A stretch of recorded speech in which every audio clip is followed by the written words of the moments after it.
बढ़िया ma'am. Good.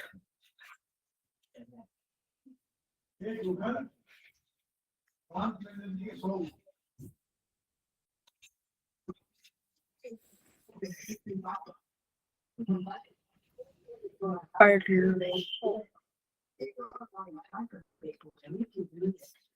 क्या करना था आज? तुम्हें कुछ PYQs दिए होंगे लास्ट टाइम मैम करने करवा के। दिए 2025 की। हाँ 25 के तो मैंने करा दिए थे, 24 के दिए होंगे। यस मैम, टिक लगा के दिया था आपने।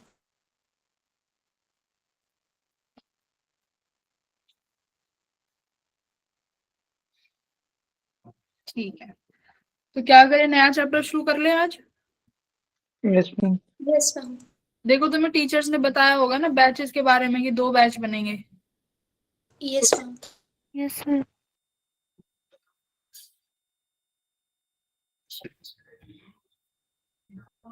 मैम कौन सा बैच चूज करना ज्यादा बढ़िया रहेगा? अगर तुम्हें 12th अच्छे से आती है, 12th में इशू नहीं है तो बैच 1, 12th में इशू है तो फिर बैच 2। क्या मैम? आकाश तुम्हें कौन सा बैच चाहिए? मैम बैच 2, क्योंकि मैम उसके बाद मैम सीधे बोर्ड्स हैं। सीधे बोर्ड्स हैं, बैच 1 यस नहीं मैम। चाहिए? मैम बैच 1 भी चाहिए मैम, दोनों करना पड़ेगा मैम, मुश्किल हाँ हो जाएगा। दोनों क्लासेस ले ले, फिर एक दिन में एक ही क्लास लगेगी तुम्हारी फिर। यस मैम, इसीलिए तो मैम फिर देखो मैम, पहले तो मैम बैच 1 ले लेंगे तो 11th की प्रिपरेशन कराएंगे वहां मेरी पे तो। क्लास सुनो, फिजिक्स केमिस्ट्री मैथ 3 क्लासेस लगेंगी एक दिन में। मैम वो तो कोई बात नहीं मैम, क्लास तो लगा लेंगे। हाँ तो 2 बैच में एक साथ तो पढ़ने का कोई ऑप्शन है ही नहीं। फिजिक्स यस में तो मैम। मैंने ऐसे किया है। मैम मैम आज ना फिजिक्स तो सभी पूछ रहे थे तो मैम बड़ी कंफ्यूजन हो रही कि किसे चूज करें, 11th के बैच को या 12th के बैच। तुम्हें 12th आती है? यस मैम आती है 12th तो मैम, पर मैम फेब में बोर्ड है। हम अगर 12th का करेंगे 12th और अपनी अच्छे से कैटेगरी बात सुनो, अपनी कैटेगरी का भी ध्यान रख के करना। जैसे जिनको कम मार्क्स चाहिए वो तो 12th भी अच्छे से कर लेंगे और गिने चुने 11th के टॉपिक्स तो भी चलेगा काम, है ना। अब जो जनरल कैटेगरी के बच्चे हैं उन्हें तो बेटा, उन्हें तो 12th देखो करनी ही पड़ेगी। जो जनरल ओबीसी है ना, उन्हें तो 12th के बिना चारा है ही नहीं, बात समझ रहे हो। Yes ma'am. तो ये भी एक चीज एक देख के चलना, टीचर्स भी ये चीज भी देख के चल रहे हैं। मैम जो 12th का बैच होगा उसमें मेन चीजें तो थोड़ी बहुत मैम 11th की करवाएंगे ना? मैं तो कराऊंगी क्योंकि मेरा तुम्हें कराने के लिए सिलेबस कम बचा हुआ है। एक न्यूक्लियर फिजिक्स बची हुई है तो वो अगले हफ्ते में मैं कवर करा दूंगी, और आज भी तुम्हें वही कराऊंगी न्यूक्लियर फिजिक्स। तो मेरा तो एक हफ्ते बच जाएगा जिसमें 12th करा देंगे। तो मैंने इंक्लूड करे हैं 11th के कुछ चैप्टर्स, बाकी और टीचर्स ने शायद कम करा होगा बट मैंने तो करे हैं। ठीक है, तो अगर अपने अपने अकॉर्डिंग देख लो। मैम बैच 2 ही सही है मैम, क्योंकि 11th का करने लग जाएंगे मैम, इतने में 12th भी बहुत ज्यादा अच्छे से तो मैम नहीं है तो हाँ इस चीज का भी ध्यान रखना कि अगर 12th के चक्कर में 11th ना भूल जाओ। उल्टा हो गया। उल्टा हो 11th गया मैम। की। हाँ 11th के चक्कर में 12th ना भूल जाओ। Yes ma'am. कितने ऐसे बच्चे हैं जिन्होंने 11th का कुछ नहीं पढ़ा, कुछ भी, बस मस्ती करके 11th काटी है। आकाश ये तो ये कंपार्टमेंट लाया था, ये तो 11th में। मनप्रीत, दिव्या, आज तुम सारे ही सब ने 11th पढ़ी नहीं। 11th में क्या करा तुमने? मैम मस्ती। मैंने चैप्टर्स।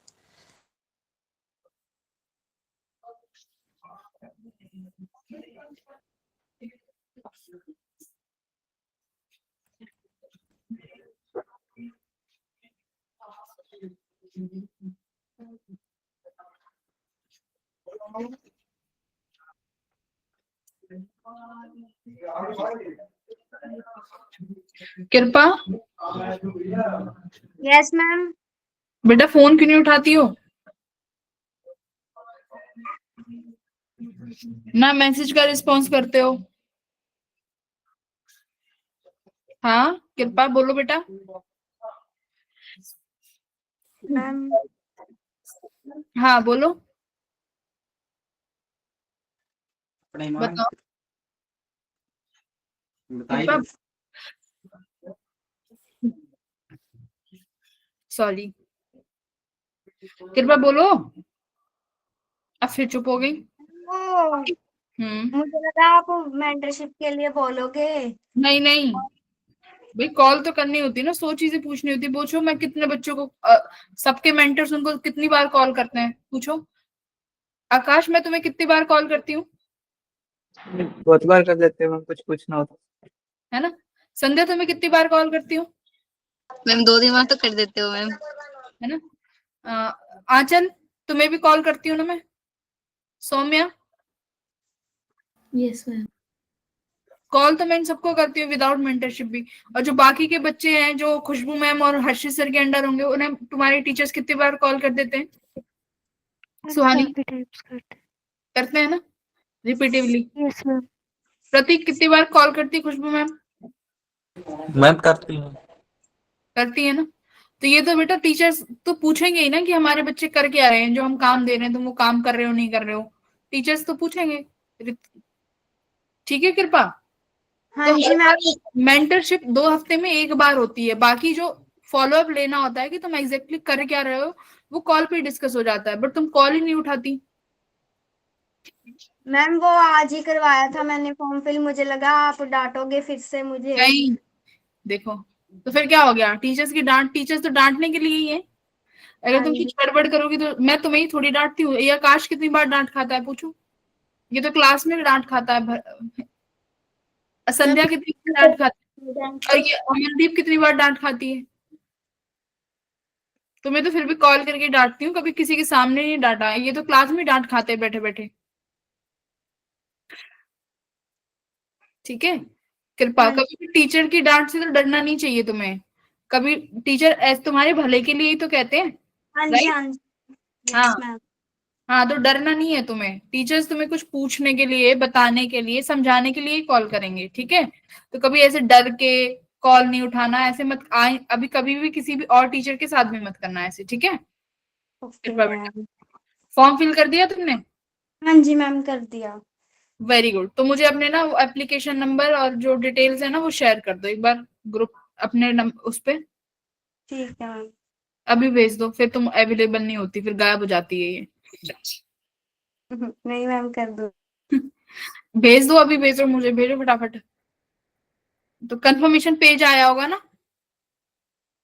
यस मैम आया पेज। वो ही दे दे, वो ही शेयर कर दो।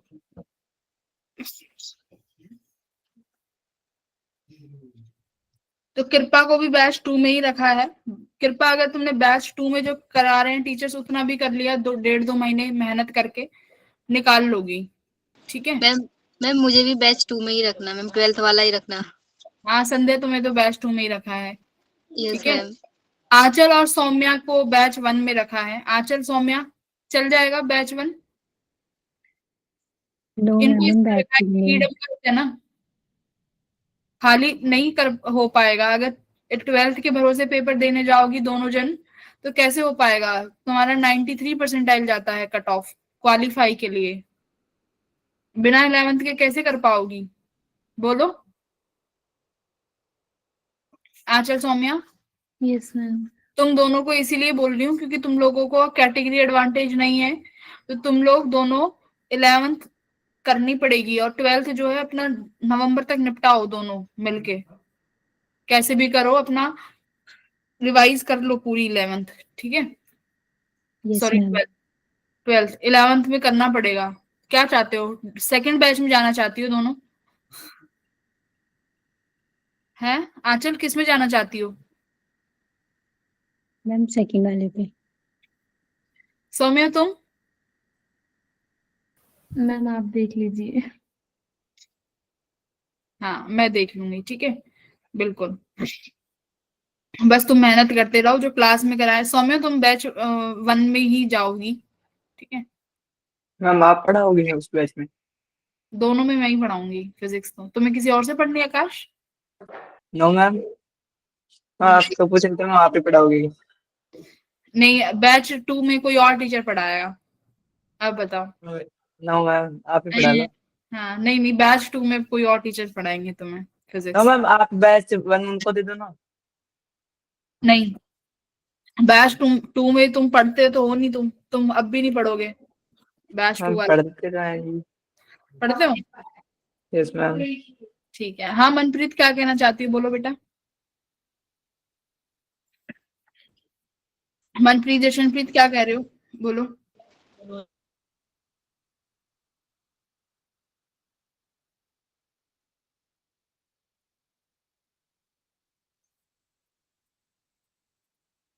शुरू करें फिर आज की क्लास?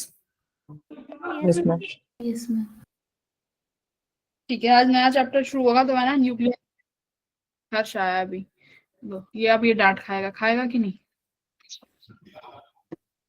हर्ष, हर्ष, क्या कर रहा था भाई 15 मिनट?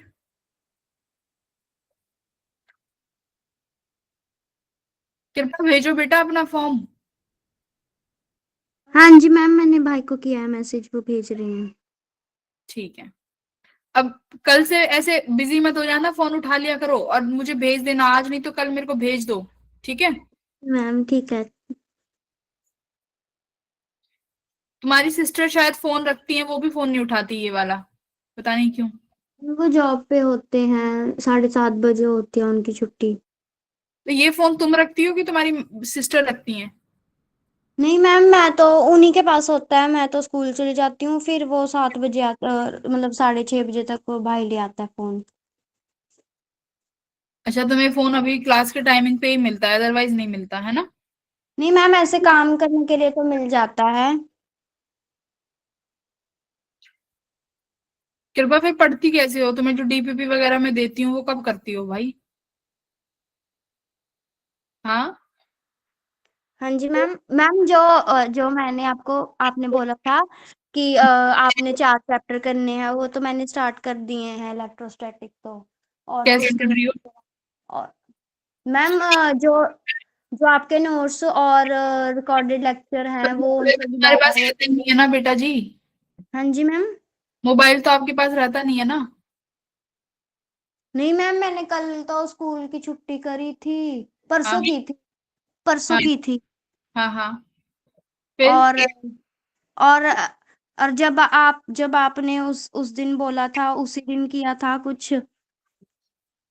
हाँ, कुछ नहीं करना, बहुत कुछ करना है कृपा बेटा जी, है ना? हम्म, पढ़ाई पे फोकस हो जाओ, और तुम्हें जो कुछ समझ में ना आए तुम मुझसे कॉल किया करो। तुम टीचर से ऐसे डरते हो कि पता नहीं, अगर वो टीचर तुम्हें खाने के लिए फोन कर रहा है। ऐसा नहीं है, मैं तुमसे पूछने के लिए तो फोन करती हूँ, क्या दिक्कत आ रही है बताओ। तो अगली बार से फोन उठा लिया करो। ठीक है मैम। और अपनी बहन को भी एक बार बोल दो कि मैम का फोन आए तो बता दे कि क्या ये रीजन है। दीदी मेरे साथ ही हैं अभी, वो सुन रहे हैं सब कुछ। हाँ, तो उनको भी बोल दिया करो कि एक बार बता देंगी कि अगर फोन आए। Yes ma'am, good evening. Good evening ma'am. Ma'am actually ना उस टाइम पे रात का टाइम था, तो मैंने नहीं समझा सही से, मतलब कॉल उठाने का, और इस हाँ टाइम पे ये भी सो चुकी थी, तो इस वजह से। हाँ, तो आप ना फिर मैम सुबह मॉर्निंग में कॉल कर दिया करो, बैक कॉल, है ना? Okay sure ma'am, okay okay. ठीक है, okay, thank okay ma'am. You. ठीक है, बढ़िया।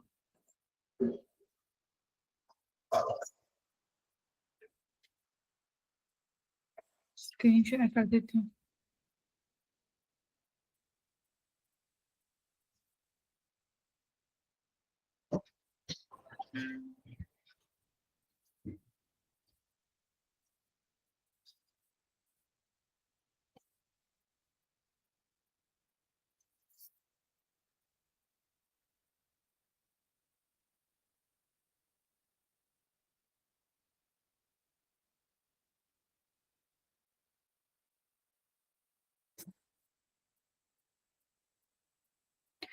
तो इजी चैप्टर है, 3 लेक्चर में हम कंप्लीट कर लेंगे, बढ़िया इजी चैप्टर है, क्वेश्चंस भी इजी आते हैं यहाँ से, ज्यादा डिफिकल्ट नहीं बनते। तो सबसे पहले न्यूक्लियस के बारे में बात करेंगे। न्यूक्लियस का साइज, स्ट्रक्चर, डेंसिटी, वॉल्यूम, ये सब पढ़ेंगे। उसके बाद सबसे इंपॉर्टेंट सेकंड टॉपिक है बाइंडिंग एनर्जी, ठीक है। थर्ड टॉपिक सबसे इंपॉर्टेंट अपना आता है रेडियो एक्टिविटी। फोर्थ अपना आता है न्यूक्लियर रिएक्शंस, ठीक है। तो इसी तरीके से पहले चैप्टर में आज पढ़ेंगे हम एटम के बारे में, न्यूक्लियस मतलब सेकंड में एनर्जी, और फिर थर्ड लेक्चर जो होगा वो रेडियो एक्टिविटी और न्यूक्लियर रिएक्शन का कंबाइंड लेक्चर होगा। न्यूक्लियस की डिस्कवरी किसने करी थी? न्यूक्लियस की डिस्कवरी ये देखते हैं। तो सबसे पहले जो न्यूट्रॉन था वो डिस्कवर किया गया था जेम्स चैडविक के द्वारा, ठीक है। इन्होंने न्यूट्रॉन को डिस्कवर किया था। और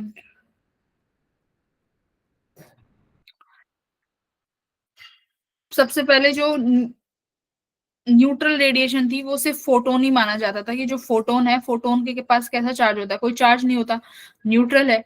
तो फोटोन के बाद डिस्कवरी होती है हमारी किसकी? न्यूट्रॉन की। तो न्यूट्रॉन भी देखो, चलो पहले सिंपल बात करते हैं कि हमारे पास क्या होता है बेटा, ये न्यूक्लियस होता है। न्यूक्लियस के आजू बाजू क्या होती हैं? शेल्स होती हैं जिसमें इलेक्ट्रॉन घूमता है। यहाँ पर इलेक्ट्रॉन घूमता है, ये हो गई शेल्स। ये शेल और ये बीच में होता है न्यूक्लियस। इन सबको मिला के क्या बनता है? एटम। ये एक एटम का स्ट्रक्चर है ना। इसी तरीके से तुम्हें एटम पढ़ाया जाता है, ये एटम है। अब यहाँ पर हम बात करेंगे सिर्फ इस न्यूक्लियस की, कि इस न्यूक्लियस के अंदर क्या क्या चीज होती है। सिर्फ न्यूक्लियस के बारे में बात करेंगे।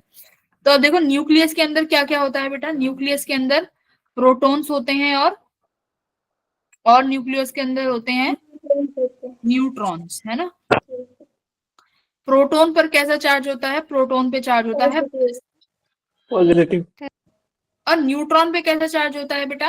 Neutral, zero neutral, neutral charge, है ना, न्यूट्रल होगा। लेकिन प्रोटॉन और न्यूट्रॉन का मास क्या होता है? बराबर, ठीक है, सेम। सेम होगा। तो मास ऑफ प्रोटॉन, जो प्रोटॉन का मास है वो नियरली इक्वल होता है मास ऑफ न्यूट्रॉन के। समझ में आया? लेकिन अगर मैं इलेक्ट्रॉन की बात करूं तो इलेक्ट्रॉन का मास बेटा प्रोटॉन और न्यूट्रॉन के मास से बहुत स्मॉल होता है, ठीक है। तो इलेक्ट्रॉन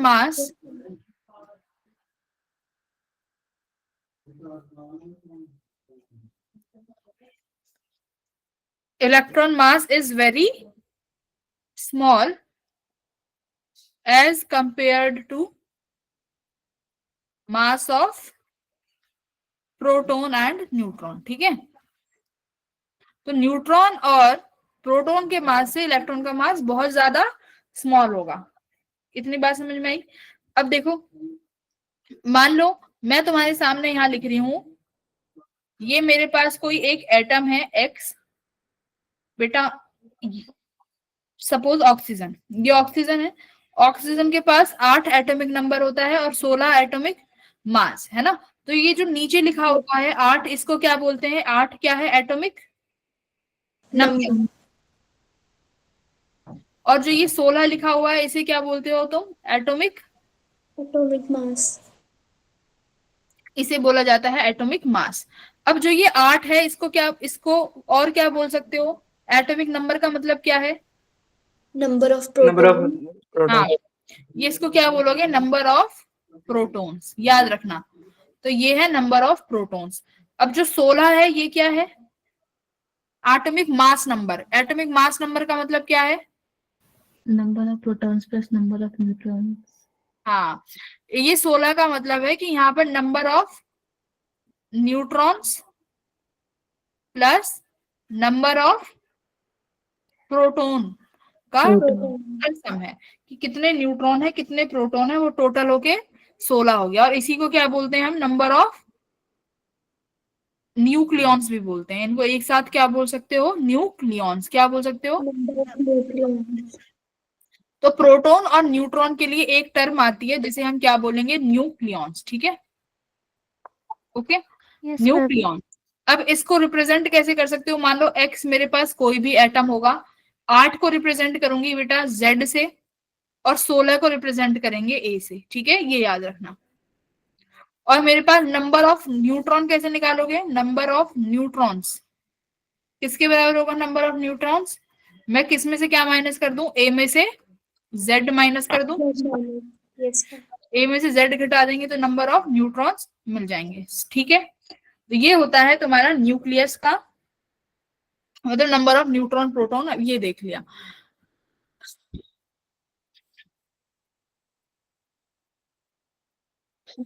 ठीक है, तो जे चैडविक ने सबसे पहले हमें बताया था न्यूट्रल रेडिएशंस के बारे में जो एग्जिस्ट करती हैं बिकॉज ऑफ न्यूट्रॉन। अब कौन आना चाहता है? कृष नहीं मिलेगी इसे एंट्री। क्या टाइम है आने का?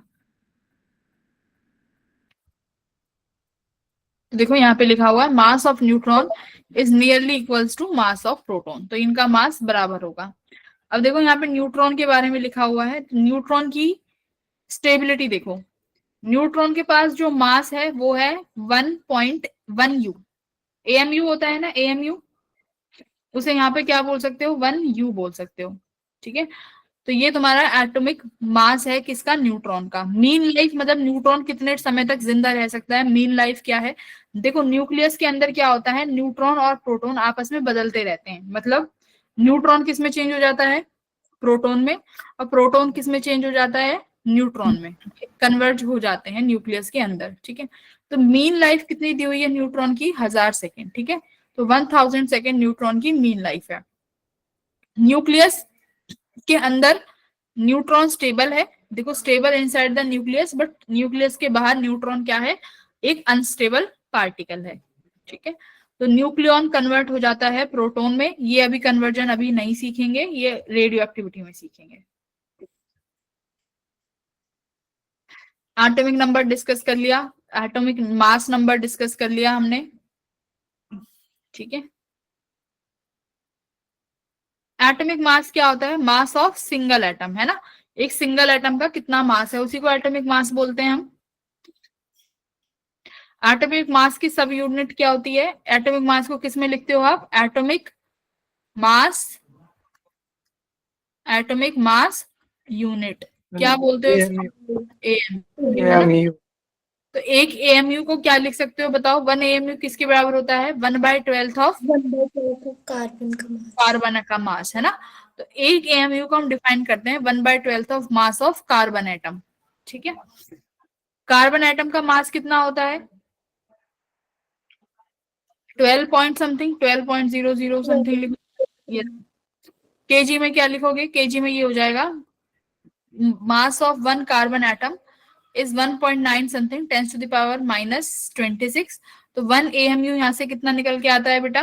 1.6, है ना। तो ये इक्वेशन याद रखनी है कि 1 एएमयू यानी 1 एएमयू का मास केजी में कितना होता है? 1.6 into 10 to the power -27 kg. ठीक है, ये याद रखना है। यहाँ पर हम कन्वर्जन करते हैं आगे जाके कि एक एएमयू को केजी में करो। तो अगर मुझे एएमयू को केजी में करना है तो ऐसे मल्टीप्लाई कर देना। मैं तुमसे कहूं कि 2 एमयू में कितना केजी मास होगा तो क्या करोगे? 2 into 1.6 into 10⁻²। मल्टीप्लाई कर दोगे। 3 एएमयू के लिए करूं तो 3 से मल्टीप्लाई। अब मैं कहती हूँ कि बेटा मेरे मेरे पास 2 केजी मास है, 2 केजी को एएमयू में कन्वर्ट करो तो कर लोगे? मैम डिवाइड कर देंगे। पहले क्या करोगे? 1 केजी को लिखो। 1 केजी कितना हो जाएगा? 1/1.6 इंटू 10 टू द पावर -27, है ना। पर यूनिट आ गया ना, ये पर यूनिट केजी आ गया। मुझे जितनी भी केजी से चाहिए मल्टीप्लाई कर दूं, 2 से चाहिए तो 2 से कर दो, 3 से चाहिए तो 3 से कर दो। ठीक है, तो एएमयू को अगर मुझे केजी में कन्वर्ट करना, सॉरी केजी को अगर एएमयू में करना हो तो क्या करेंगे? डिवाइड करेंगे। याद रहेगा? Yes ma'am. Yes ma'am.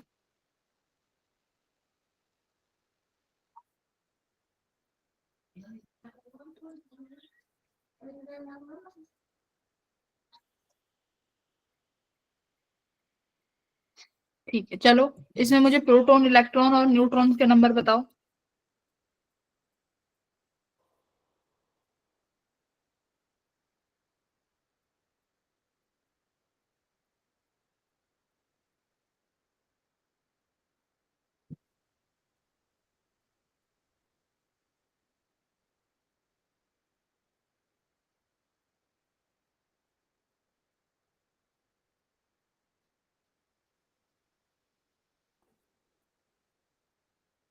हाँ जी,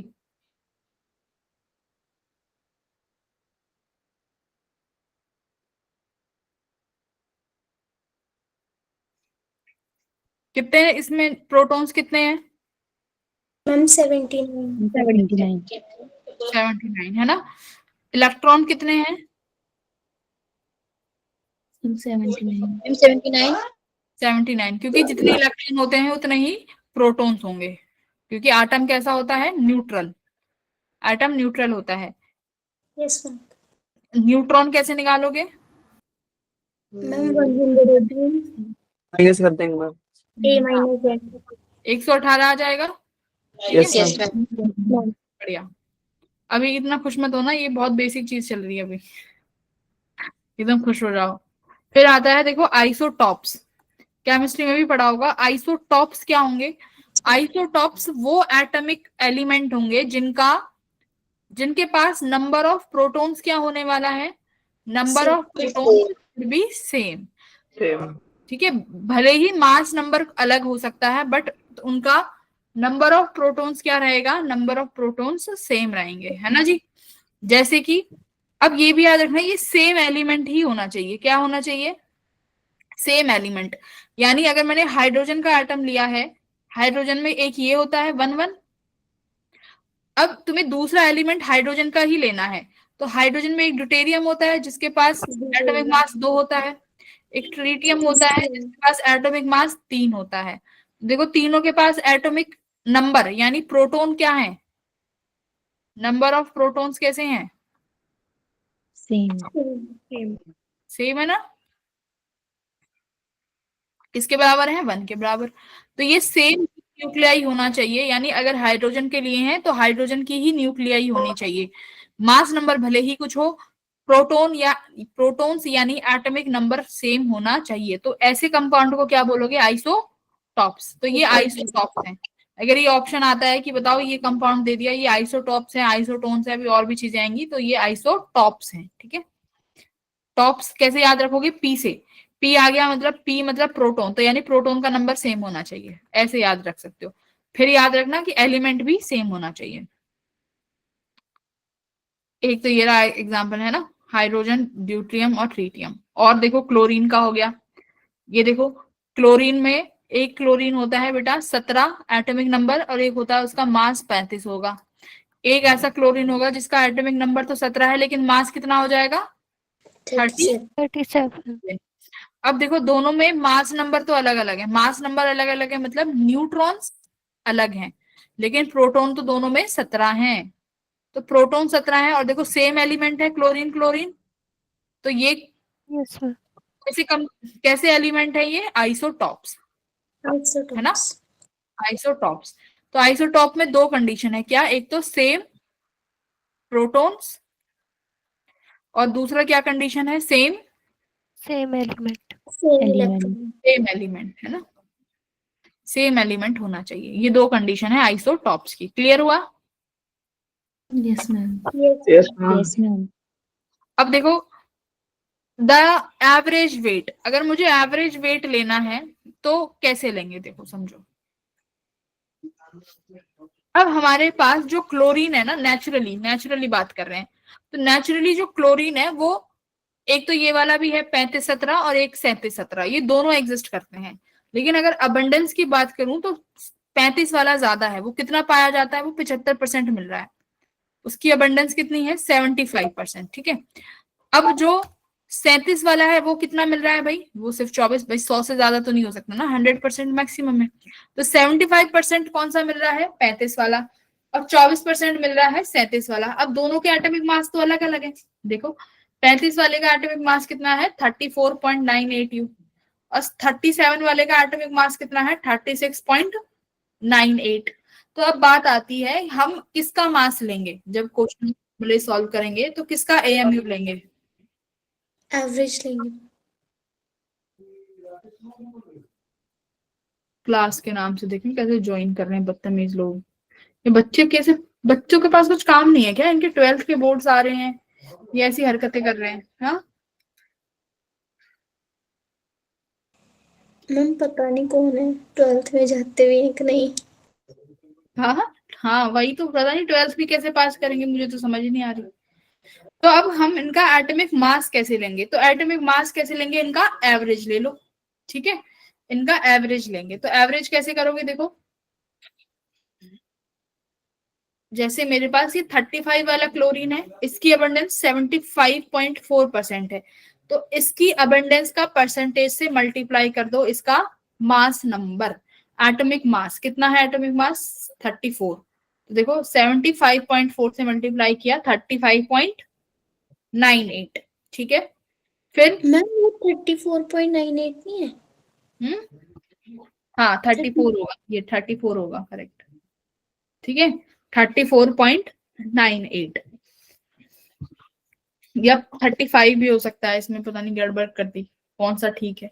मतलब ये समझो जो उसका कॉरेस्पॉन्डिंग एटॉमिक मास होगा वो लेना है, ठीक है, जो 75% के साथ में तुम्हें गिवन होगा वो मल्टीप्लाई कर दो, दूसरे वाले का 24.6% है उसके साथ वाला एटॉमिक मास मल्टीप्लाई कर दो, डिवाइड किससे कर दो, 100 से। किससे डिवाइड करेंगे, 100 से डिवाइड कर देंगे, तो क्या मिल जाएगा तुम्हें, एवरेज वेट, ठीक है, एवरेज वेट मिल जाएगा।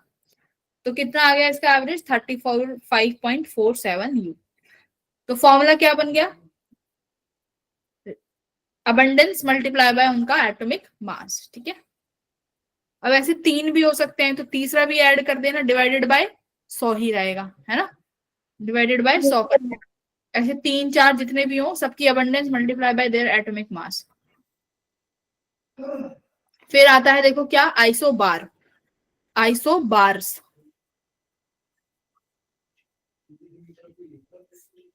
आइसोबार कैसे करोगे, मास नंबर से मत।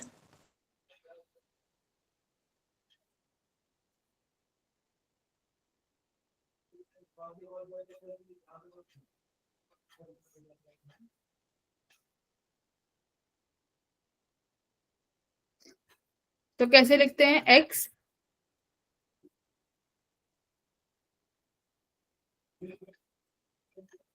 एक्स ए जेड, है ना, तो आइसोबार यानी ये जेड, ठीक है, ये वाला जेड। तो इसमें क्या बोला है कि हमें नंबर से कोई मतलब नहीं है, लेकिन क्या सेम होने चाहिए, मास नंबर, है ना। तो एटॉमिक नंबर का चाहे कितना हो, प्रोटॉन चाहे कितना भी हो, लेकिन क्या सेम होना चाहिए, आइसो बार मतलब उनका mass number should be same. और यहाँ पर ये बात भी है कि अलग अलग एलिमेंट हो सकता है, जैसे एक हाइड्रोजन है दूसरा क्या है, हीलियम, एक हाइड्रोजन है दूसरा हीलियम है, तो 1H3 और ये क्या हो जाएगा, हीलियम का 2 3, ठीक है, समझ में आ गया। Yes ma'am. और कोई क्या एग्जांपल हो जाएंगे बताओ, मैम इसके ड्यूट्रॉन के साथ भी हो सकता किसके साथ, है। मैम हाइड्रोजन के ड्यूट्रॉन के साथ मैच हो सकता नहीं, मैम ऑर्गन और अच्छा कार्बन ये का। कह रहे हो हाइड्रोजन का, हाँ ये हाइड्रोजन का ट्रीटियम वाला मैच हो जाएगा, है। Yes ma'am. ठीक है, मैच हो गया ये भी, हाँ तो ये तो दिया ही हुआ है, मैम मैं ड्यूट्रियम वाला कहती ड्यूटेरियम में, अच्छा ये कह रही है 2 3 वाला, अच्छा ठीक है, हाँ वो भी मैच कर जाएगा, सही है। फिर हूँ। आता यस है आइसोटोन्स, आइसोटोन्स क्या होंगे, मैम न्यूट्रॉन सेम होंगे, एटॉमिक नंबर डिफरेंट। आइसोटोन्स यानी एन आ गया, एन मतलब number of neutron should be same, है ना,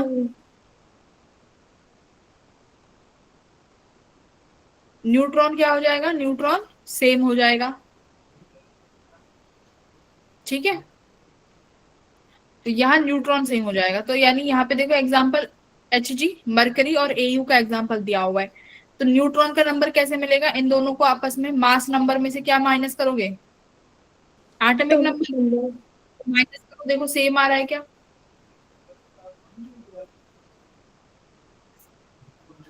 यस मैम 118। 118 आने दो सेम। तो 190 80 माइनस करो कितना आएगा, 118, 80। 18 77 में से 79 माइनस करो, कितना आ जाएगा? 180। 18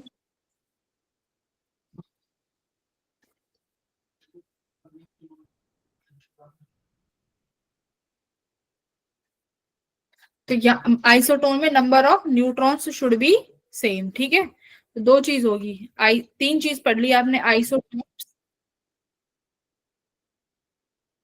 आइसोबार्स, आइसोटोन्स। तो आइसोटॉप में proton same, yes, atomic number से, बार में mass same, atomic mass. Mass same, but याद रखना आइसोटॉप में सेम न्यूक्लियाई होनी चाहिए। आइसोटॉप में ये याद रखना है, सेम एलिमेंट होना चाहिए, ये कंडीशन है। आइसोटोन में क्या होना चाहिए? Same neutron. Number of neutrons. ठीक है, रट गया होगा अब तो ये चीज, yes. Neutron should be same. बढ़िया, चलो इनका एवरेज मास निकालो।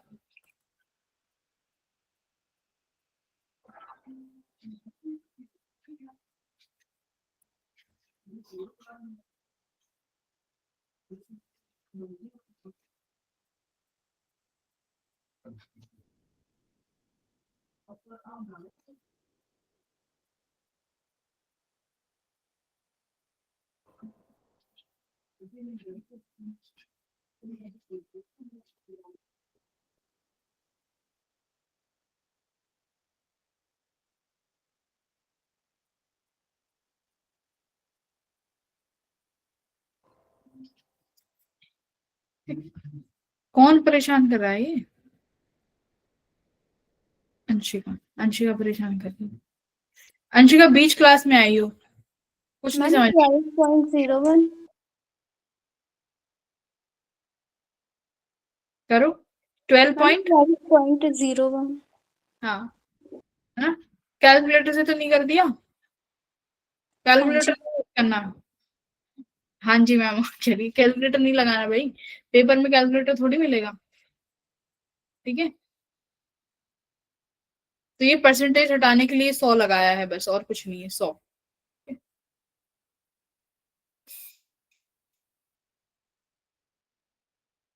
आ गया average weight? Yes ma'am. Yes ma'am. तो यही एटॉमिक मास ऑफ कार्बन होता है, हम एवरेज वेट लेके चलते हैं। ठीक है, कार्बन का 612 भी होता है और 613 भी होता है। ठीक है, यस। साइज ऑफ न्यूक्लियस,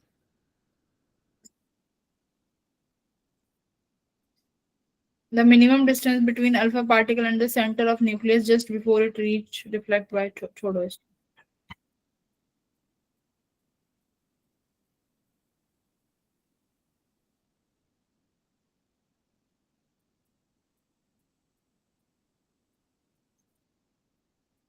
ठीक है, अब न्यूक्लियस के साइज के बारे में बात करेंगे। तो देखो, जो न्यूक्लियस का साइज है ना, जैसे जैसे एटॉमिक नंबर बढ़ता, जैसे जैसे मास नंबर बढ़ता जाएगा, तो न्यूक्लियस का साइज क्या होता जाएगा?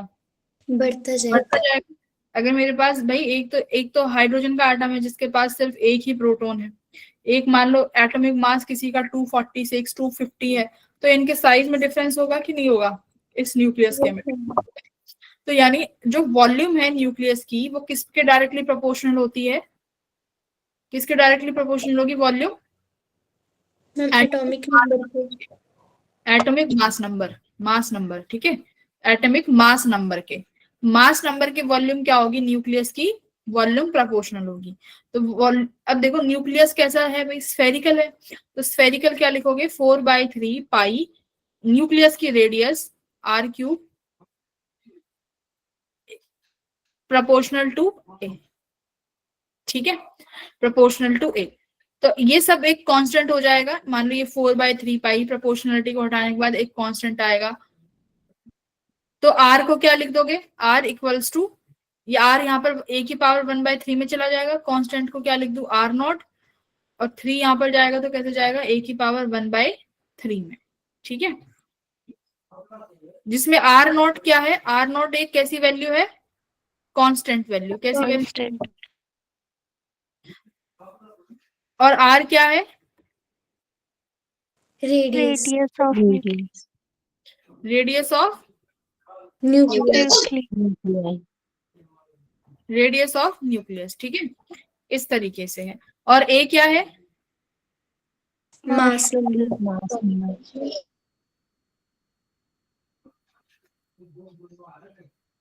अब बताओ, ठीक है। Yes, yes. Yes ma'am. अगर हाँ, अगर तुम्हें न्यूक्लियस की रेडियस निकालनी हो तो क्या करना, एक ही जो भी उसका मास नंबर हो उसको 1/3 से डिवाइड, 1/3 रख दो पावर और R0 से मल्टीप्लाई कर दो।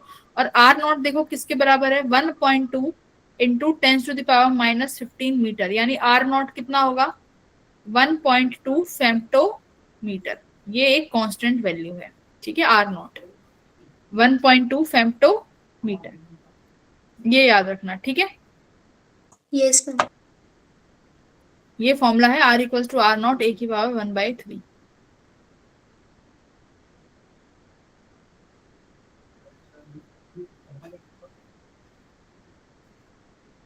फिर हम करते हैं न्यूक्लियस की डेंसिटी के बारे में, ठीक है। अभी हमने क्या निकाला, रेडियस निकाल लिया कि रेडियस क्या आएगा, अब बात करते हैं डेंसिटी की। तो देखो डेंसिटी का फॉर्मूला क्या बनेगा, mass mass upon upon, very good, mass upon volume, ठीक है। मास को क्या लिख सकते हैं भाई, एटॉमिक मास। एटॉमिक मास, और देखो मास लिखना है, एटॉमिक मास नंबर यानी ए, मल्टीप्लाई बाय किससे लिखूंगी, AMU, एक उसमें कितना मास है, ठीक है, तो 1 × 1 AMU। वॉल्यूम का क्या लिखें,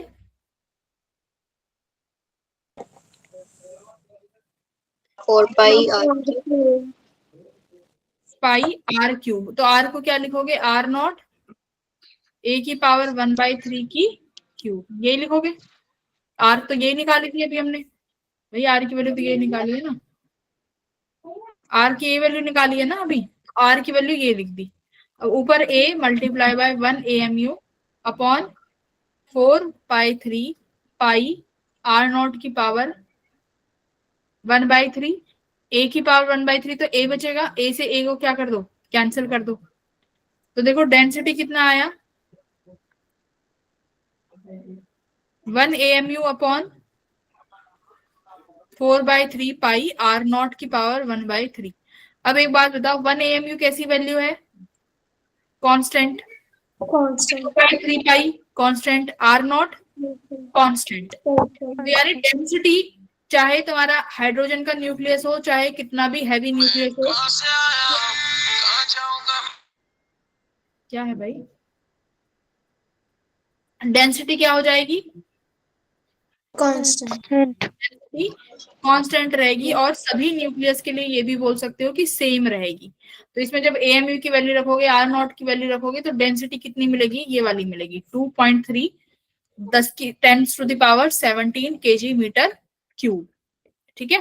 मैम उसका R0 का क्यूब नहीं करना था, बेटा R0 क्यूब नहीं करना, R0 का क्यूब नहीं करना, वॉल्यूम में मैम 4/3 पाई R³ एक सेकेंड, हाँ हाँ, ये 3/3 हो जाएगा ना, तो R0 बचेगा, ठीक है, ठीक है। तो ये एक कांस्टेंट वैल्यू आती है, मैंने बस ये तुम्हें जनरल ऐसे ही सॉल्व करके दिखाया है कि देखो AMU कांस्टेंट, R0 कांस्टेंट, 4/3 पाई कांस्टेंट, तो वैल्यू जब पुट करोगे तो यही फॉर्म, ये वाली वैल्यू आ जाएगी, कितना, 2.3 10⁻17। और ये हर न्यूक्लियस के लिए क्या है, हर न्यूक्लियस के लिए डेंसिटी कांस्टेंट है, सेम है, सबके लिए डेंसिटी क्या रहेगी, सेम रहेगी, ठीक है। वॉल्यूम अलग हो सकती है but density should be same for every nuclei, ठीक है। यस चलो इसकी न्यूक्लियर डेंसिटी बताओ कितनी होगी, मैम डेंसिटी तो सबकी सेम ही होगी, 2.3 into 10⁻17। क्या रहेगी, डेंसिटी सेम ही रहेगी, है ना, यस मैम। सॉल्व करने की जरूरत भी नहीं है। तो ये वही करके दिखाया है, मास बाय वॉल्यूम, ये आ गई। हेलो, हाँ किसको, है ही नहीं यहाँ पे, नहीं है, अच्छा, मैं तो क्लास ले रही हूँ, मम्मी आ रही है बाहर।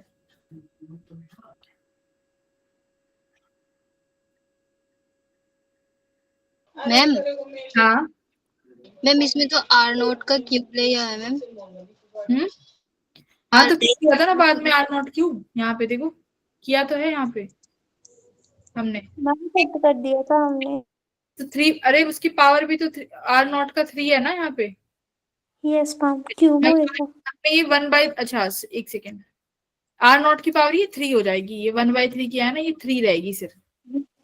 हाँ 1/3 हो जाएगी। तो भाई ये सब याद नहीं करना, बस आपको ये वैल्यू पता होनी चाहिए। ऑर्डर कितना है, 10⁻17 समथिंग है, ठीक है, ये याद रखना है। ये कौन है क्लास में, ये गाने चल रहे हैं जिसके? हाँ मैम अंशिका से नाम से ज्वाइन किया हुआ है किसी ने। अंशिका तो खुद आई है ना, अंशिका की तो डीपी भी वही लग रही है भाई, सेम। ये तो अंशिका ही है। अंशिका, अंशिका ले, निकालते हैं इसको।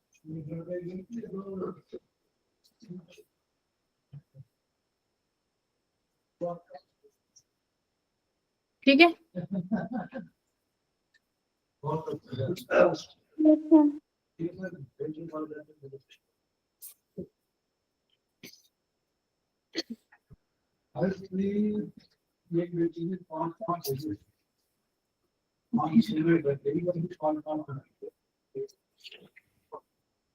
क्यों?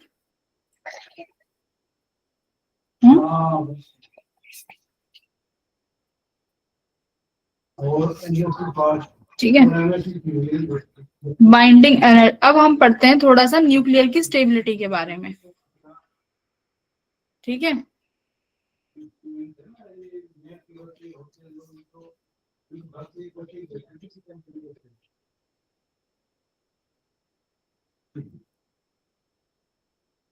इससे परेशान कर रहे हैं अभी तक जो पढ़ा है, उसमें किसी को कोई कंफ्यूजन है? No ma'am. No ma'am.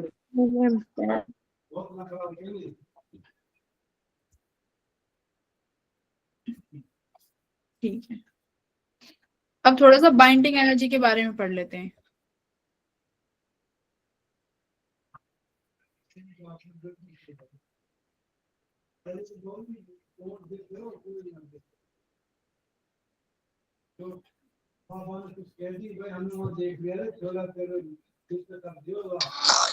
ठीक है, बाइंडिंग एनर्जी देखो,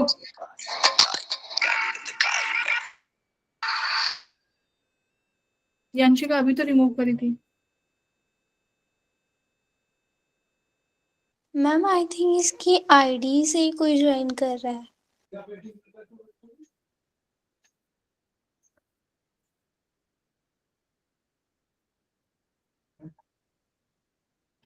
अभी हरलीन कौर के नाम से भी आया है देखो, और हरलीन तो क्लास में बैठी है। मैम मैं पहले से ही हूँ क्लास में। हाँ हाँ मालूम है। डीपी भी तो लगा रखी है उसने अंशिका की, पता ही नहीं चल रहा कि वो ये की। मैम आईडी हैक कर दी होगी उसकी। नहीं वो अंशिका का मैसेज आया है, मैं क्लास नहीं ज्वाइन कर पाऊंगी आज। देखो बाइंडिंग एनर्जी क्या होगा, मान लो मेरे पास नंबर ऑफ न्यूट्रॉन्स और प्रोटॉन्स हैं। सपोज करो यहाँ पर मेरे पास 3 न्यूट्रॉन्स रखे हुए हैं और यहाँ पर मेरे पास 3 प्रोटॉन रखे हुए हैं, ठीक है। 3 न्यूट्रॉन है और ये 3 प्रोटॉन है, तो ये एक क्या बन जाएगा, इनके पास कुछ मास होगा। अभी ये न्यूक्लियस के अंदर नहीं है, सपोज करो ये न्यूक्लियस के बाहर रखे हुए हैं। 3 न्यूट्रॉन और 3 प्रोटॉन है, इनके पास कुछ ना कुछ मास होगा कि नहीं होगा, है ना? यस होगा मैम। इनके पास कुछ मास होगा, मान लेते हैं ये मेरे इसका मास है 1, इस पूरे सिस्टम का 3 न्यूट्रॉन और 3 प्रोटॉन मिला के कुछ मास हुआ। अब मान लो तुमने ये 3 न्यूट्रॉन और 3 प्रोटॉन आपने न्यूक्लियस के अंदर रख दिए, ये न्यूक्लियस हुआ। इस न्यूक्लियस के अंदर 3 ही प्रोटॉन है और इस न्यूक्लियस के अंदर 3 ही न्यूट्रॉन है। इस न्यूक्लियस का कुछ मास हुआ mn, ठीक है, मास ऑफ न्यूक्लियस। अब मुझे बताओ कि इस न्यूक्लियस का मास घटना चाहिए कि बढ़ना चाहिए कि बराबर रहना चाहिए जो m1 है उससे? मैम सेम रहना चाहिए। ठीक है, सेम रहना चाहिए। Yes ma'am. लेकिन देखा क्या गया, जब आपके पास ये 3 न्यूट्रॉन और 3 प्रोटॉन, इसका मतलब मैं सिर्फ न्यूट्रॉन और प्रोटॉन के मास को कैलकुलेट करती हूँ, और जब उनसे मिला के एक न्यूक्लियस तैयार करते हैं तो न्यूक्लियस का मास कुछ कम पाया गया। ठीक है, mass of nucleus is less than the number of neutron and proton consist in it. समझ में आई? इसका मतलब कुछ मास गायब हो गया। भाई कुछ मास गायब हो गया ना, ये वाला मास ज्यादा है, तो कुछ मास गया कहाँ? कुछ मास गायब हुआ ना। तुम्हारे पास 3 टॉफी थी और 3 चॉकलेट्स थी। जब तुमने 3 टॉफीज और 3 चॉकलेट्स के वेट को मास को मेजर किया, तो वो मास समझो आया 6 ग्राम। ठीक है, 6 ग्राम आया। तुमने उन 3 टॉफीज और 3 चॉकलेट्स को अपने बैग में रख दिया, और जब तुम उस बैग में मेजर करते हो वेट, तो वो वेट कम आता है। तो इसका मतलब कुछ मास गायब हुआ। तो बेटा जो मास गायब हो गया, कहाँ गायब हुआ होगा? इसका मतलब कुछ मास किस में कन्वर्ट हो गया? एनर्जी में, है ना। So the lost mass is converted into energy. क्योंकि हमने क्या पढ़ा है? एनर्जी मास रिलेशन पढ़ा है, yes energy ma'am. mc square. Square. तो इसका मतलब जितना मास गायब हुआ है उतना ही मास किस में रिलीज हो गया? एनर्जी। एनर्जी, एनर्जी में। एनर्जी में रिलीज हुआ होगा, एनर्जी में रिलीज हुआ है।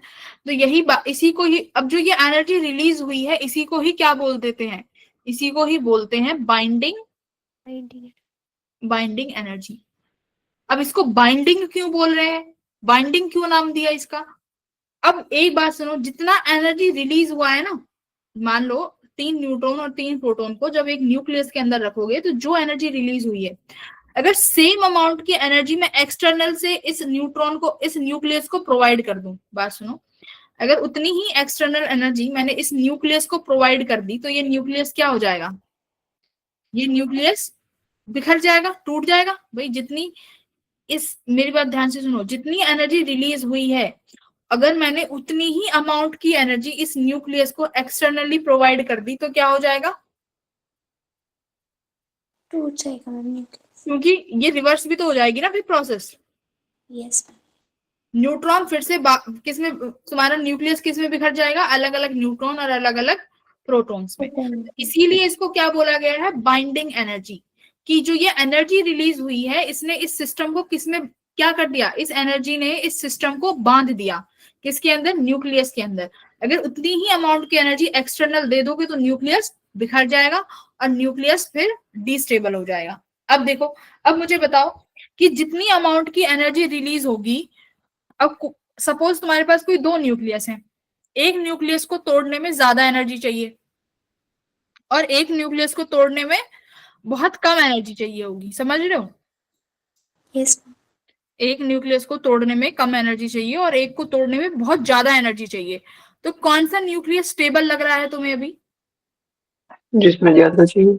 ज्यादा एनर्जी चाहिए है ना, तोड़ने में। मतलब जिसे तोड़ने में, जिस न्यूक्लियस को तोड़ने में मुझे ज्यादा एनर्जी देनी पड़े, वो न्यूक्लियस ज्यादा स्टेबल स्टेबल। होगा, स्टेबल होगा।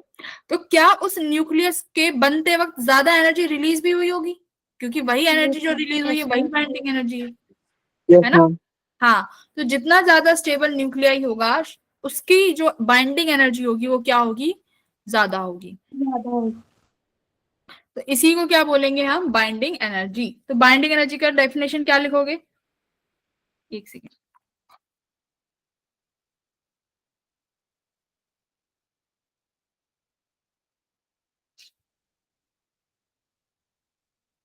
अच्छे होते हैं।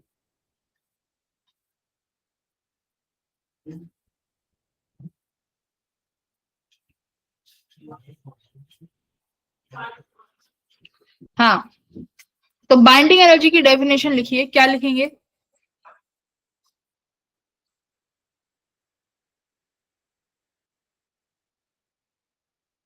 Energy required to break the nucleus, यही होगा।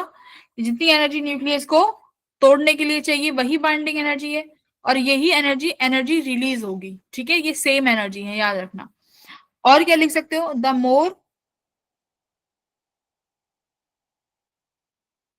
Stable the nucleus the greater is binding energy. सही है, यस यस मैम। उतनी ही बाइंडिंग एनर्जी ज्यादा होगी।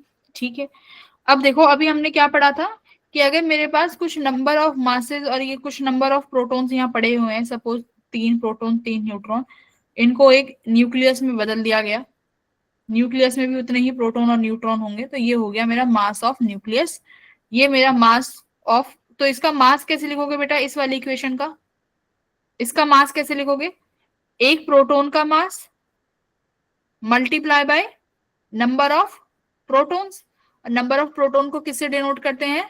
Z से, प्लस एक न्यूट्रॉन का मास मल्टीप्लाई बाय जितने न्यूट्रॉन्स हैं। क्या यही मास बनेगा इसका? देखो, यस मैम। 3 प्रोटॉन है तो मतलब 3 प्रोटॉन मतलब एक, अगर एक मैं कहती हूँ कि तुम्हारे पास 3 टॉफी है, 3 टॉफी का मास बताओ कितना है? एक टॉफी 1 ग्राम की है, तो 3 टॉफी कितने की होंगी? 3 ग्राम की। 3 ग्राम्स। अगर उन 3 ग्राम्स में 3 चॉकलेट भी हैं 1-1 ग्राम की, तो क्या करोगे? 3 ग्राम चॉकलेट का ऐड करोगे तो टोटल 6 ग्राम हुआ। करेक्ट? Yes ma'am. हाँ, तो अब कैसे? तो मास एक चॉकलेट का mass multiply by number of chocolate, यानी proton multiply by number of proton. Chocolate मतलब number of neutron multiply by mass of neutrons. ठीक है, अब ये हमारा मिलके बन गया एक चॉकलेट का बॉक्स, यानी मास ऑफ न्यूक्लियस। ठीक है, अब जो मास इसको बोलते हैं बेटा मास डिफेक्ट। क्या बोलेंगे? Mass defect. ठीक है, मास का कम होना, डिफेक्ट होना, डिनोट करते हैं डेल्टा एम से। इतना क्लियर हुआ? अब कैसे निकालोगे मास डिफेक्ट बताओ, किस में से क्या माइनस करूं? मैम एक्चुअल में से बाद वाला माइनस करके। है ना, मान लो ये LHS है और ये RHS है, तो mass of LHS minus mass of RHS, यही करोगे?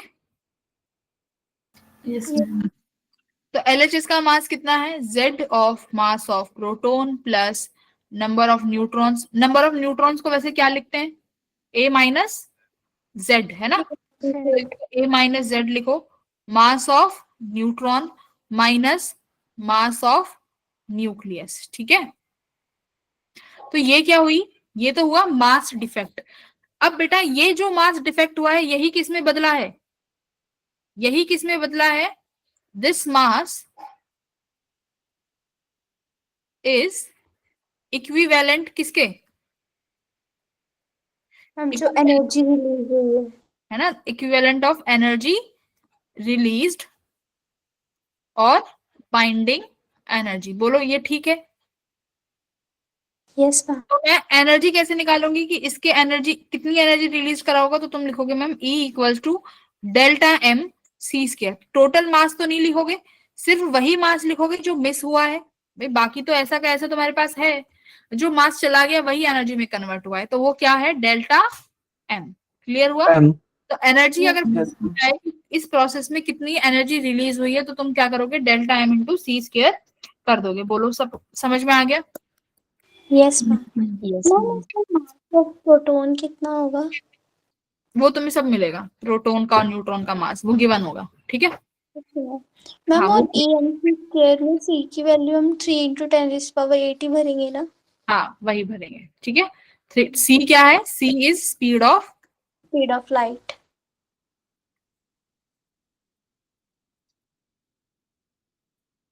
c is speed of light। ठीक है, अब सपोज करो, suppose let suppose the mass defect कितना है, मास डिफेक्ट इज 1 AMU। ठीक है, कि कितना मास गायब हो गया भाई प्रोसेस में, 1 AMU का मास गायब हो गया। अब हम क्या करेंगे, इस 1 AMU के कॉरेस्पॉन्डिंग क्या निकालेंगे, एनर्जी रिलीज। बात समझ में आ रही है कि अगर 1 AMU का मास गायब हुआ है तो ये 1 AMU के मास कितना एनर्जी रिलीज करेगा।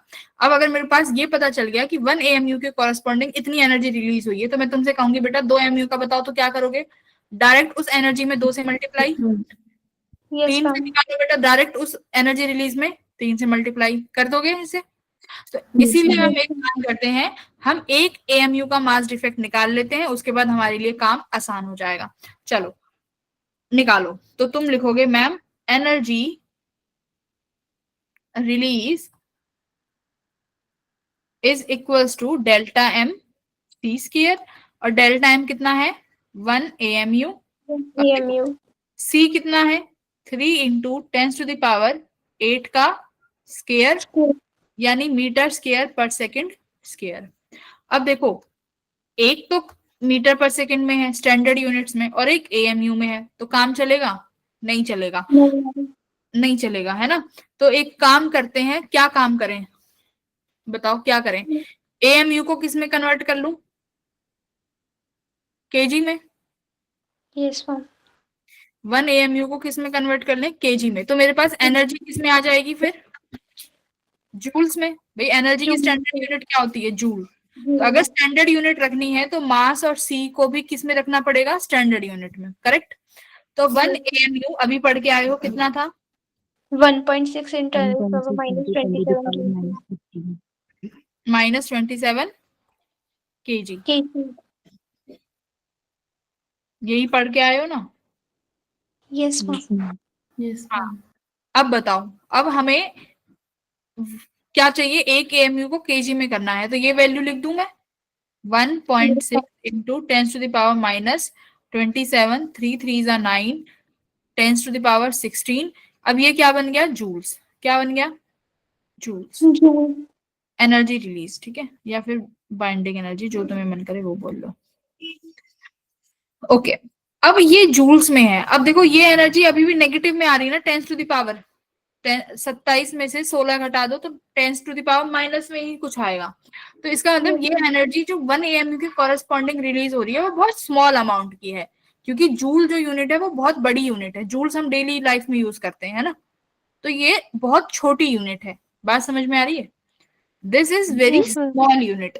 तो हम एक काम करते हैं, इस जूल को किस में कन्वर्ट करते हैं, मेगा इलेक्ट्रॉन वोल्ट में। यहां पर जो भी एनर्जी की यूनिट चलेंगी, न्यूक्लियस में जितना भी एनर्जी का यूनिट चलेगा वो सब किस में चलेगा, मेगा इलेक्ट्रॉन वोल्ट इन्हीं चीजों में चलेगा। ठीक है, तो convert joules into mega electron volt कैसे करोगे बेटा बताओ, जूल्स को इलेक्ट्रॉन वोल्ट में कैसे कर सकते हो, मैम डिवाइड करके। अब देखो 1 जूल इक्वल्स टू कितने इलेक्ट्रॉन वोल्ट होंगे, 1.6 इंटू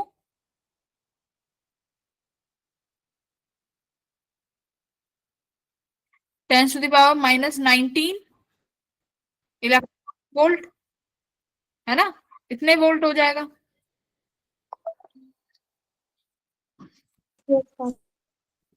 ना ना ना रुको,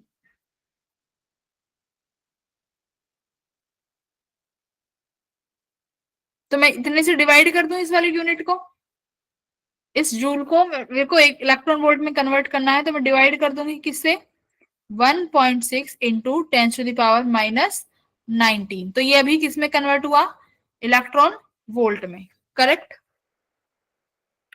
इलेक्ट्रॉन वोल्ट में हुआ ना अभी। तो मेगा के लिए क्या करना पड़ेगा, मेगा के लिए किससे मल्टीप्लाई कर दोगे, 10⁶ से, किससे मल्टीप्लाई कर दूं, 10⁻, देखो मेगा की पावर होती है 10⁶, तो 10⁻6 से मल्टीप्लाई कर दो, क्या बन गया, मेगा इलेक्ट्रॉन वोल्ट। समझ में आया, यस मैम। भाई जूल को इलेक्ट्रॉन वोल्ट में कर रहे हो तो डिवाइड ही तो करोगे, डिवाइड कर दिया। अब यहां से देखो क्या बना, 16 से 16 कैंसिल हो गया, बाइंडिंग एनर्जी कितनी आई देखो 9,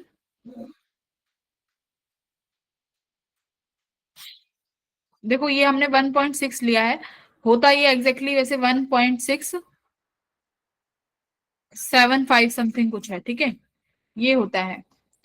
तो अगर मैं इसको, चलो ऐसे छोड़ दो 1.6 ही ले लो अभी, तो 9 इंटू 10 टू द पावर ये कितना हो जाएगा 12 माइनस 27 प्लस 19, ये कितना बना मेगा इलेक्ट्रॉन वोल्ट, कितना आ रहा है ये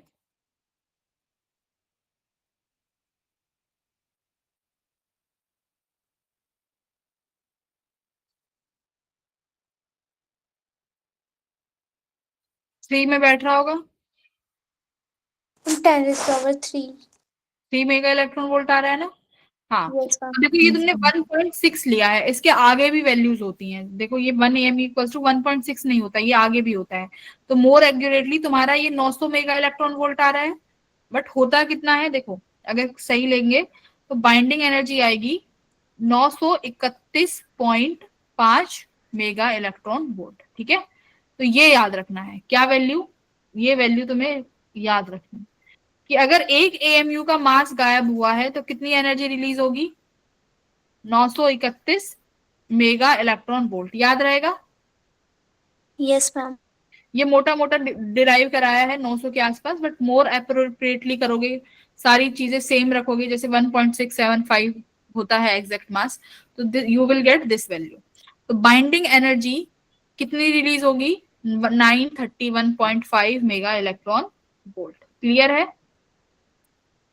यस मैम। Yes, ma'am. चलो यस मैम।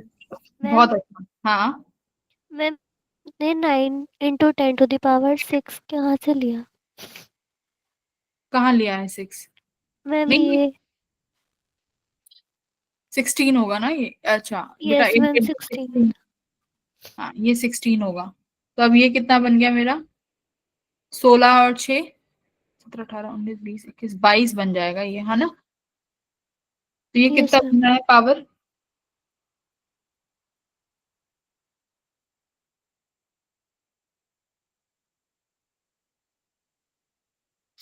कितना बन रहा है, इलेक्ट्रॉन वोल्ट में जाएगा ना अभी तो ये। -27 + 41 हाँ तो माइनस करो,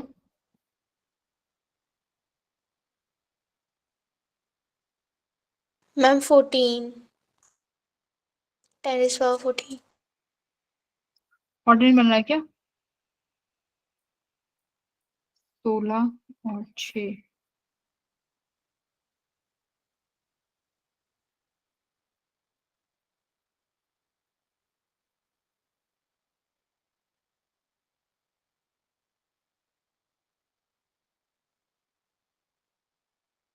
ठीक है। फिर ये मेगा भी तो चल रहा है ना, मेगा भी तो चल रहा है, मेगा में 10⁻6 तो खुद लगेगी। ये कितना बन रहा है 10⁻, तुम्हारा 14 ठीक है, इलेक्ट्रॉन वोल्ट होगा ये। 6 तो मेगा में चली जाएगी, तो बची 6, 3 पॉइंट्स को सेटिस्फाई कर दोगे तो मोर और लेस यही आंसर आएगा, ठीक है। बाइंडिंग एनर्जी कितना बनेगा 931.5 मेगा इलेक्ट्रॉन वोल्ट, कैलकुलेशन सही है, कोई एरर नहीं है, ठीक है। Yes ma'am. 931.5। अब देखो एक क्वेश्चन करो,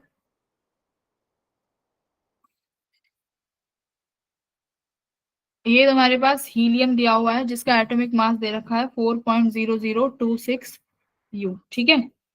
हाइड्रोजन का कितना दे रखा है देखो 1.0078 U, ठीक है। और atomic mass of neutron, neutron का कितना दिया हुआ है तुम्हें 1.0087 U, ठीक है। तो मास डिफेक्ट निकालो, find mass defect, second energy release, ठीक है, या बाइंडिंग एनर्जी, कुछ भी आ सकता है। Find binding energy. तो डेल्टा एम कैसे निकालोगे? Ma'am MP into Z plus MN into M। तो तुमने ये इक्वेशन बनी होगी, ये हाइड्रोजन क्या है, प्रोटोन ही तो है, प्रोटोन Yes, में न्यूट्रॉन ऐड किया होगा तो क्या बन गया होगा?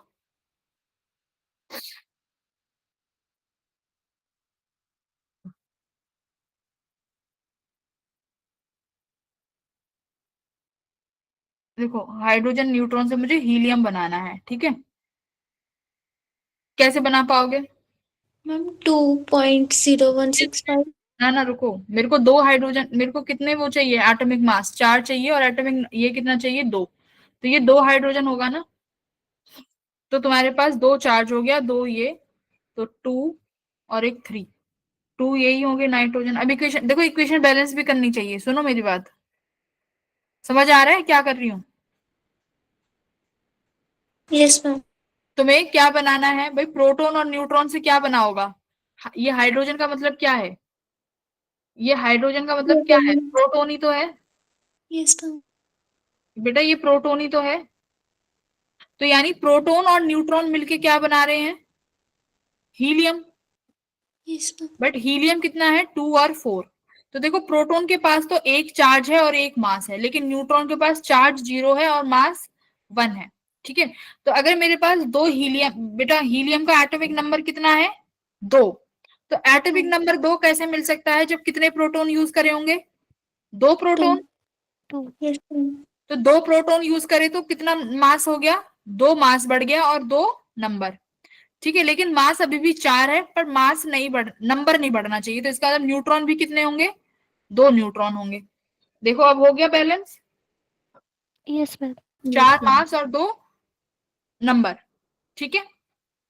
तो अब कैसे करोगे, इस मास में से ये वाला मास माइनस करना है, करेक्ट। तो देखो अब डेल्टा एम कैसे निकालेंगे, क्या बताया था, मास ऑफ प्रोटोन, कितना मास है प्रोटोन का, 1.0078 मल्टीप्लाई बाय प्रोटोन का नंबर। कितने प्रोटोन यूज करे हैं तुमने, 2। 1।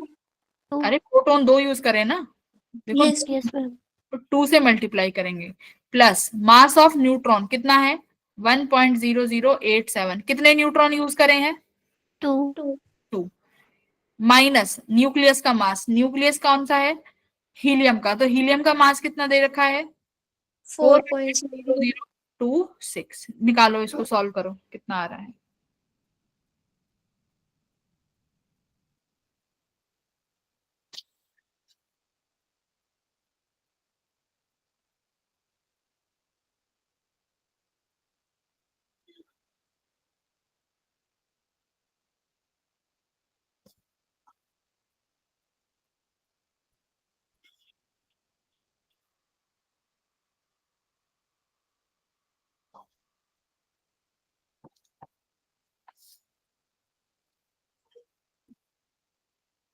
मैम 1.9870 क्या माइनस में डेल्टा एम। ना इतना बड़ा कैसे आ गया, मैम माइनस किया ना। नहीं मैम 0.0298।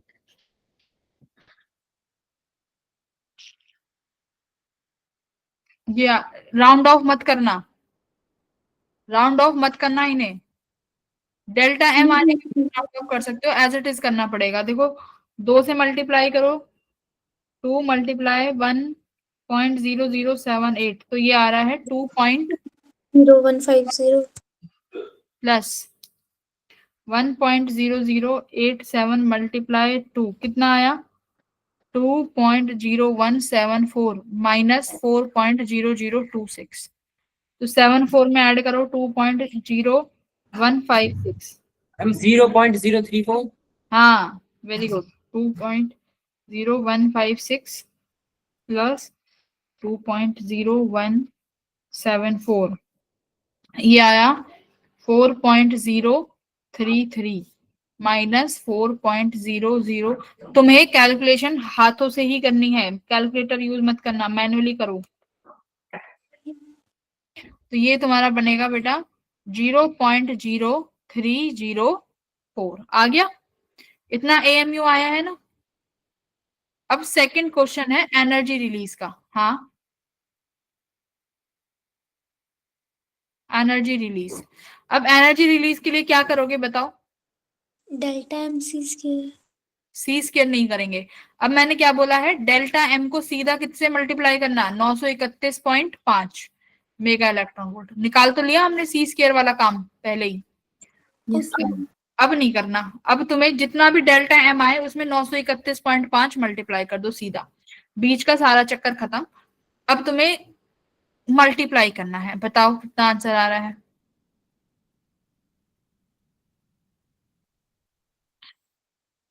28 पॉइंट समथिंग आएगा। अब तुम राउंड ऑफ कर सकते हो, अभी तुम 3 को 3 लिख सकते हो। तो 931.5 को किससे मल्टीप्लाई कर दो? 3 से। पावर बाद में सेट कर लेना। 5 तिया 15, 3 एकम 3, 3 3 तिया 9, 9 तिया 27। तो ये एक पॉइंट यहाँ आया और 3 पॉइंट इसके हो गए। मान लो मैं सिर्फ इसको लेती 0.030 भी लेती हूँ, तो कितने पॉइंट हो गए इसके? 3 हो गए। तो 1 2 3। एक सेकेंड, इसको हटा दो राउंड ऑफ करके, 0 आ गया ना, तो 0.03 ले लो, तो 2 पॉइंट इसके लगा दो। कितना लिखोगे? 27.9 मेगा इलेक्ट्रॉन वोल्ट। ये आ जाएगा? बोलो। Yes ma'am. तो कितना आया answer? 27.9 mega electron volt should be your answer. ठीक है,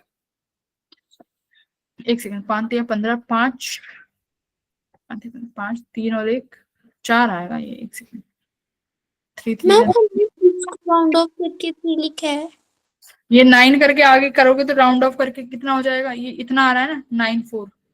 राउंड ऑफ करके 28 के आसपास बैठ जाएगा। राउंड ऑफ नहीं करना। Yes ma'am 28। ओके।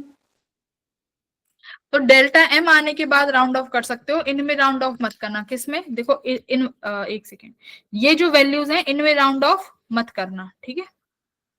जब 0 आ जाए तो उसके बाद देख लेना, बट पहले राउंड ऑफ नहीं करेंगे वरना आंसर 0 ही आ जाएगा। देखो कितना मिल रहा है, 0.03। अगर पहले राउंड ऑफ कर दोगे तो ये 0.03 भी नहीं मिलेगा। एक बच्चे ने पहले कर दिया था, उसने कह दिया मैम डेल्टा एम 0 आ गया। ठीक है, तो ये मत करना। डेल्टा एम आने के बाद राउंड ऑफ कर सकते हो। जैसे 0.0304 आया है, 04, तो वो 04 हटा दो, बस 0.030 रखो, है ना? ऐसे कर सकते हो। ठीक है बेटा जी। ओके, सो आगे अगली क्लास में और पढ़ते हैं, इस चीजों को आगे कवर करेंगे। ठीक है, आज न्यूक्लियर फिजिक्स का कोई क्वेश्चन नहीं मिलेगा, लेकिन तुम्हें वेव ऑप्टिक्स के क्वेश्चंस दूंगी। वेव ऑप्टिक्स कर लेना। नहीं, तुम्हारे असाइनमेंट तो चल ही रहे हैं ना, बस वही कर लो, बहुत है। ठीक है, कृपा मुझे अपना वो दे दो बेटा। कृपा, हाँ जी मैम, वो भेज दो अपने। भेज रही हूँ मैम, मैं मेरे पास आ जाएगी। ठीक है, हाँ हर्ष बोल बेटा। मैम उसका फाइनल आंसर 28.43260 इलेक्ट्रॉन वोल्ट आ रहा था। हाँ हाँ ठीक है, 20